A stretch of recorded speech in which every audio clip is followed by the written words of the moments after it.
Hello दोस्तों, welcome back to my YouTube channel YT education plus. और दोस्तों आज हम स्टार्ट करने वाले हैं बीएससी एग्रीकल्चर फर्स्ट सेमेस्टर का जो ये मशीनरी फार्म पावर एनर्जी वाला है, उसका एक चैप्टर जिसका नाम है प्रक्षेत्र शक्ति, यानी इसको कह सकते हैं फार्म पावर। ठीक, चलिए दोस्तों चैप्टर स्टार्ट करने के लिए हम फार्म के बारे में समझेंगे कि फार्म क्या होता है, कि फार्म क्या होता है, ठीक ना, और इसमें कौन कौन सी शक्तियाँ उपयोग की जाती है। ठीक, तो बेसिकली दोस्तों फार्म जो होता है जहाँ पर हम कृषि कार्य को करते हैं, चाहे वह सब्जी लगाना हो, फसल लगाना हो, या मुर्गी पालन करना हो, या जो भी काम हम करते हैं, जिस क्षेत्र में करते हैं, जिस स्थान पर एक पर्टिकुलर स्थान पर करते हैं, तो उसको कहा जाता है फार्म। और पावर यानी शक्ति, उन शक्तियों को करने के लिए जो हमें ऊर्जा की आवश्यकता होती है, जो एनर्जी की लगती है, जो हम कार्य करते हैं, ठीक ना, वो शक्ति। तो इसका सिंपल अर्थ है प्रेक्षण शक्ति यानी फार्म पावर। ये इसकी डिफिनीशन को देखते हैं। दिया है दोस्तों यहाँ पर डिफिनीशन, जो शक्ति फार्म पर विभिन्न कार्यों को करने के लिए प्रयोग की जाती है प्रेक्षण शक्ति कहलाती है। ठीक, प्रेक्षण शक्ति यानी फार्म पावर कहलाती है। कौन से कार्य को? विभिन्न कार्यों को। और ये कार्य कहाँ पर किए जाते हैं? फार्म पे, ठीक ना। तो फार्म पे जो कार्य किए जाते हैं, उन फार्म पर कार्य को करने के लिए जिस शक्ति की आवश्यकता होती है वो शक्ति कहलाती है फार्म पावर। ठीक, और यह कितने प्रकार की होती है? तो दिया है दोस्तों कि साधारणतः यह 2 प्रकार के कार्य होते हैं। कौन कौन से? एक दिया है कर्षण कार्य और एक दिया है स्थिर कार्य। ठीक, जिसको हम लोग इंग्लिश में बोलते हैं ट्रैक्टिव वर्क्स, और एक को स्टेशनरी वर्क। अब ये ट्रैक्टिव वर्क क्या होता है और स्टेशनरी वर्क क्या होता है, इसको हम लोग समझेंगे। ठीक,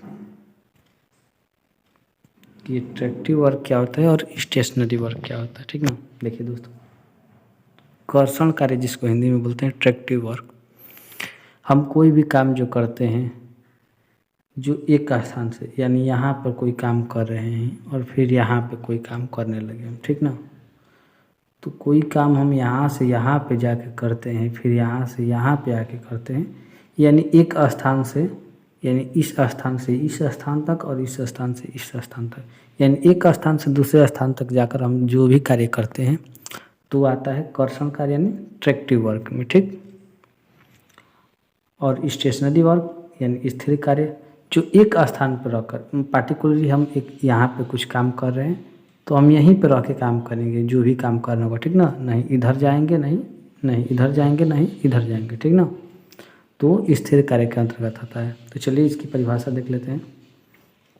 दिया है कर्षण कार्य, वे कार्य जो एक स्थान से दूसरे स्थान पर चलकर, यानी पुलिंग फोर्स के द्वारा किए जाते हैं। पुलिंग फोर्स मतलब या तो किसी को खींचना या ढकेलना, ठीक ना, बेसिकली खींचना ही होता है। यानी जैसे जुताई करना, जुताई में क्या होता है?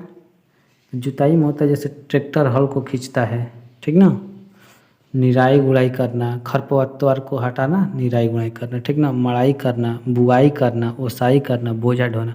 बोझा ढोने के लिए भी एक यहाँ से यहाँ तक, यानी अपने घर से खेत तक और खेत से अपने घर तक जाना पड़ता है। ठीक, तो ये सब इसमें आते हैं। ऐसे कार्य सब कर्षण कार्य कहलाते हैं। ठीक, अब स्थिर कार्य स्टेशनरी वर्क, ठीक ना। अब स्टेशनरी वर्क क्या है? स्थिर कार्य, तो वे कार्य जो मनुष्य, बैलों और मशीनों आदि के द्वारा एक स्थान पर स्थिर रहकर किया जाता है। जी हाँ दोस्तों, यहाँ पर बेसिकली ध्यान देना है, एक स्थान पे रहकर किया जाता है, ठीक ना, और ये एक स्थान से दूसरे स्थान पर चलकर किया जाता है। दोनों डिफरेंस है इसमें। इसमें दिया है कि चलकर किया जाता है और इसमें दिया है कि एक स्थान पे रहकर किया जाता है।